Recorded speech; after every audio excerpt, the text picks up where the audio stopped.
Assalamu alaikum, dear students. I am your English teacher Farhan Ahmed, and today we will try to discuss the remaining part of the exercise of our chapter Hope is a Thing with Feathers, and today we will try our level best to finish it, and then we will move on with our revision lectures of the previous chapters. Okay, so here as you can see, he says specify whether the following lines from the poems you have read earlier represent personification, simile, metaphor or imagery. यहाँ पे वो ये पूछ रहा है बेटा कि आप लोगों ने बताना है कि ये जो लाइंस हैं 10, इनमें से कौन सी पर्सोनिफिकेशन है, कौन सी सिमिली है, कौन सी मेटाफर है और कौन सी इमेजरी है. I have already told you that personification is something to give human attributes to non-living things. Personification इस चीज़ को कहा जाता है कि जब हम इंसानों वाली क्वालिटीज़ किसी बेजान चीज़ को दे देते हैं, उसको हम personification कहते हैं. Simile क्या है? Simile is a comparison between two different things using like और as. ऐसा comparison जिसमें हम like और as यूज़ करते हैं वो क्या होता है? Simile होता है. What is metaphor? Metaphor is a direct comparison. इस comparison में हम like और as यूज़ नहीं करते. For example, simile होगा तो हम कहेंगे he is like a lion, लेकिन metaphor होगा तो हम कहेंगे he is a lion. और इमेजरी मैंने आपको कल बताया है कि ये लफ्ज़ों का ऐसा इस्तेमाल है जिससे हमारे जहन में उस चीज़ के, उस ऑब्जेक्ट्स के इमेजेस बने. तो आप लोगों ने बताना है, ये आपका होमवर्क है कि ये लाइंस जो हैं ये कौन सी हैं, इनमें कौन सी पर्सोनिफिकेशन है, सिमिली है, मेटाफर है और ये कौन सी इमेजरी है. Okay, so moving on with our lecture. Now we will move on with grammar portion.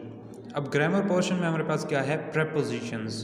Prepositions क्या हैं? देखें बेटा यहाँ पे, a preposition shows a relationship between ideas in a sentence. Preposition उस चीज़ को कहा जाता है कि जो दो आइडियाज़ का आपस में रिश्ता बताए या रिश्ते को शो करे, उसको हम क्या कहते हैं? प्रेपोजिशन कहते हैं.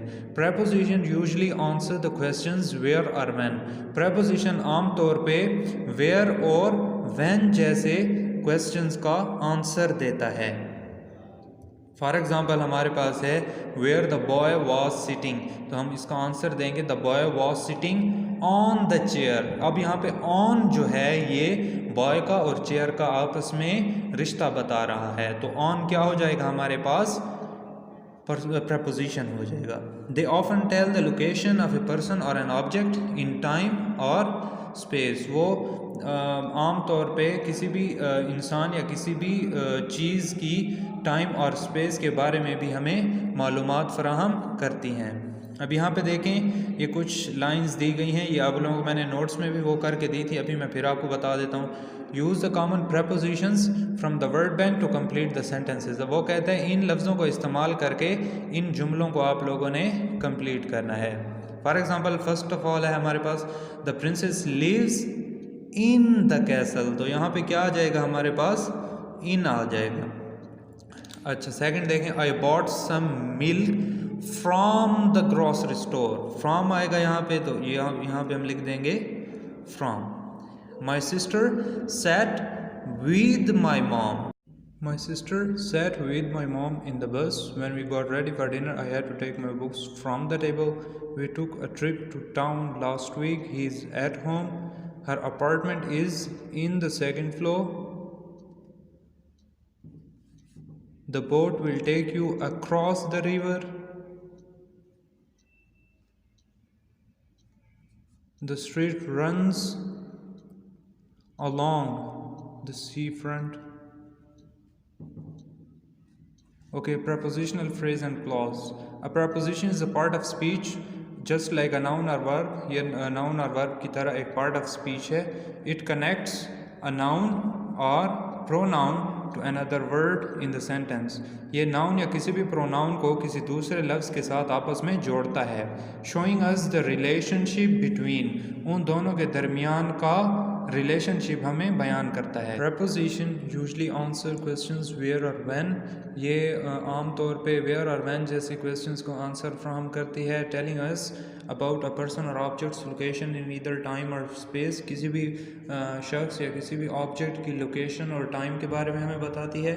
This information often needs to be given using a group of words rather than a single word. और वो कहता है कि ये इंफॉर्मेशन प्रोवाइड करने के लिए कभी कभार हमें कुछ ग्रुप ऑफ वर्ड्स की ज़रूरत होती है। एक सिंगल वर्ड काफ़ी नहीं होता किसी बात को कन्वे करने के लिए, किसी आइडियाज़ को कन्वे करने के लिए। तो उसके लिए हमें कुछ 2 या 3 या 4 ग्रुप ऑफ वर्ड्स की ज़रूरत होती है। And we call that group of words a prepositional phrase. और उन ग्रुप ऑफ वर्ड्स को प्रेपोजिशनल फ्रेज कहा जाता है। जिस तरह ये हमारे पास है अक्रॉस द यार्ड, ये क्या है?